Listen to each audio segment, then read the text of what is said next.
മക്കളെ നിങ്ങൾ എന്തെങ്കിലും കഴിച്ചു മക്കളെ? അണ്ണാ 2 പപ്സ് 3 സോഡ 4 നാരങ്ങളും 5 അങ്ങനെ കുറെ കഴിച്ചണ്ണ. മക്കളെ പതുക്കെ പറ മക്കളെ, അതൊന്നും അറിയാൻ വയ്യ, കണക്കൂട്ടണ്ടേ? 2 പപ്സ് 3. എടാ മക്കളെ, അപ്പുറത്ത് 10-16 ആൾക്കാർ വന്നിട്ടുണ്ട്. ഇങ്ങനെ പറഞ്ഞു കഴിഞ്ഞാൽ അവർക്കും കൊടുക്കാൻ പറ്റില്ല. നീ മര്യാദ പറഞ്ഞാണ്.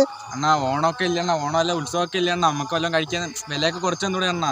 കാര്യം എത്ര കഴിച്ചെന്ന് പറ, ഞാൻ വില കുറച്ച് തരാം. അണ്ണാ 2 പപ്സ്, പിന്നെ 2 നാരങ്ങ വെള്ളം, 2 ചായ, പിന്നെ 5-6 ചില്ലറ മുട്ടായികളൊക്കെ എടുത്തിട്ടുണ്ട്.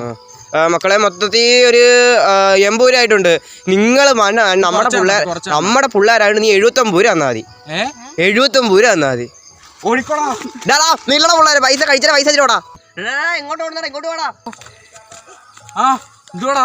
നിങ്ങൾ എങ്ങോട്ട് പോയത്? നമ്മളെ ചായക്കടയിൽ നിന്ന് കഴിക്കാൻ പോടാ. എന്തിനാ കഴിച്ചെന്നിട്ട്? 2 പപ്സ്, 2 നാരങ്ങയുള്ള, 2 ചായ, പിന്നെ നമ്മൾ അല്ലറ ചില്ലറ കുറച്ച് മുട്ടായി എടുത്തായിരുന്നു. എടാ അപ്പൊ 80 രൂപ ആയല്ലേ?